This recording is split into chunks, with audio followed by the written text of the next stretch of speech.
এই মুহূর্তে যে গুরুত্বপূর্ণ খবরের দিকে নজর রাখবো, রাজ্যের কলেজ ও বিশ্ববিদ্যালয়গুলোতে ছাত্র সংসদ নির্বাচন করতে বিজ্ঞপ্তি জারি করুক রাজ্য, বাকিটা আদালত বুঝে নেবে।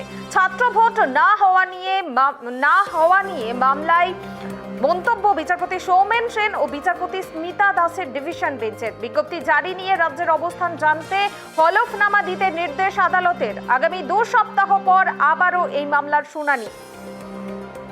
এ বিষয়ে আমরা বিস্তারিত জানবো। এই মুহূর্তে আমার সঙ্গে টেলিফোন লাইনে রয়েছেন আমাদের প্রতিনিধি রিমিক। ছাত্র সংসদের ভোট নিয়ে কড়া হাইকোর্ট, কি জানানো হলো হাইকোর্টের পক্ষ থেকে? এই বিষয়ে কি জানা যাচ্ছে? একদমই দেখো, আজকে বিচারপতি সৌমেন সেনের ডিভিশন বেঞ্চ এই ছাত্র সংসদ রাজ্যের স্কুল কলেজ বিশ্ববিদ্যালয়গুলোতে যে গত 2017 সালের পর থেকে যে ছাত্র সংসদ নির্বাচন হচ্ছে না, সেই নিয়ে অ্যাডভোকেট সায়ন ব্যানার্জি যে মামলা করেছিলেন, সেই মামলার আজকে শুনানি ছিল এবং সেখানে কিন্তু আজকে খুব তাৎপর্যপূর্ণ মন্তব্য করেছেন বিচারপতি সৌমেন সেন। তিনি যেটা বলেছেন যে রাজ্যের পক্ষ থেকে বারবার দাবি করা হচ্ছিল যে একাধিক বিশ্ববিদ্যালয়গুলোতে উপাচার্য নিয়োগ করা হয়নি, অনেক কলেজের প্রিন্সিপাল নেই, সেই কারণে তারা ভোট করতে পারছেন না, ছাত্র সংসদ নির্বাচন করা যাচ্ছে না। এবং সেটাও আজকে সেই একই কথা আজকে রাজ্যের পক্ষ থেকে বলা হয় এবং রাজ্য যেটা বলে যে বেশ কিছু ইউনিভার্সিটি, রাজ্যের যিনি আইনজীবী ছিলেন কল্যাণ বন্দ্যোপাধ্যায়, তিনি বলেন যে রাজ্যের বেশ কিছু ইউনিভার্সিটিতে অস্থায়ী উপাচার্য রয়েছে, সেখানে স্থায়ী সুপারিশ করা হয়েছে এবং স্থায়ী উপাচার্য গ্রহণের প্রক্রিয়া চলছে। তখন বিচারপতি সৌমেন সেন বলেন তাহলে অসুবিধা করে। তখন রাজ্যের আইনজীবী কল্যাণ বন্দ্যোপাধ্যায় যেটা বলেন যে অস্থায়ী উপাচার্যদের কোনো ক্ষমতা নেই কোনো বিজ্ঞপ্তি জারি করে বা কোনো ডিসিশন দিয়ে ছাত্র সংসদ নির্বাচন করানো। ফলে তখন বিচারপতি সৌমেন সেন যেটা বলেন যে আগে আপনারা বিজ্ঞপ্তি জারি করুন, বাকিটা আদালত বুঝে নেবে। একদম সরাসরি মন্তব্য করেন, অর্থাৎ ছাত্র সংসদ নির্বাচন যে আর কোনোভাবেই আটকে রাখা যাবে না রাজ্যের কলেজ এবং বিশ্ববিদ্যালয়গুলোতে, সেটা আজকে কলকাতা হাইকোর্টের ডিভিশন বেঞ্চ পরিষ্কার করে দিয়েছে। আজকে বিচারপতি সৌমেন সেনের যে মন্তব্য যে আপনারা আগে বিজ্ঞপ্তি জারি করুন, তারপর কিভাবে ভোট করতে হয় সেটা আদালত বুঝে নেবে।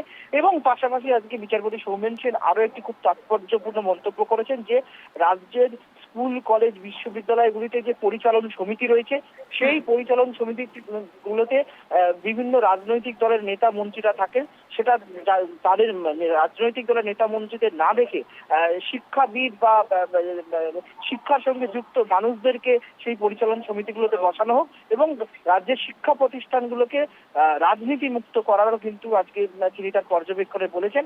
এবং রাজ্যকে 2 সপ্তাহ সময় দিয়েছে আজকে কলকাতা হাইকোর্ট যে তারা এই কলেজ এবং বিশ্ববিদ্যালয়গুলোতে ছাত্র সংসদ নির্বাচন নিয়ে তাদের অবস্থান কি সেটা জানাতে হবে আগামী 2 সপ্তাহের মধ্যে হলফনামা দিয়ে রাজ্যকে, এবং আগামী 2 সপ্তাহ পর কিন্তু এই মামলার পরবর্তী শুনানি।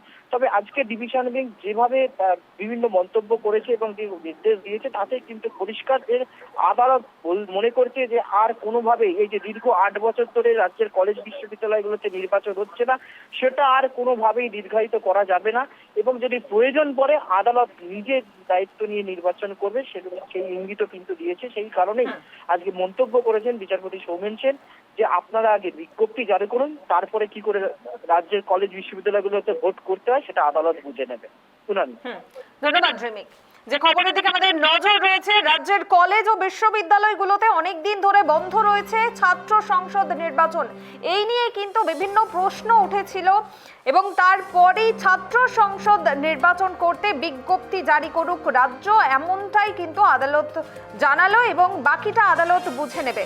ছাত্র ভোট না হওয়া মামলায় মন্তব্য বিচারপতি সৌমেন সেন এবং বিচারপতি স্মিতা দাসের ডিভিশন বেঞ্চের। বিজ্ঞপ্তি জারি নিয়ে রাজ্যের অবস্থান জানতে হলফনামা দিতে নির্দেশ আদালতের এবং আগামী 2 সপ্তাহ পর আবারও এই মামলার শুনানি রয়েছে।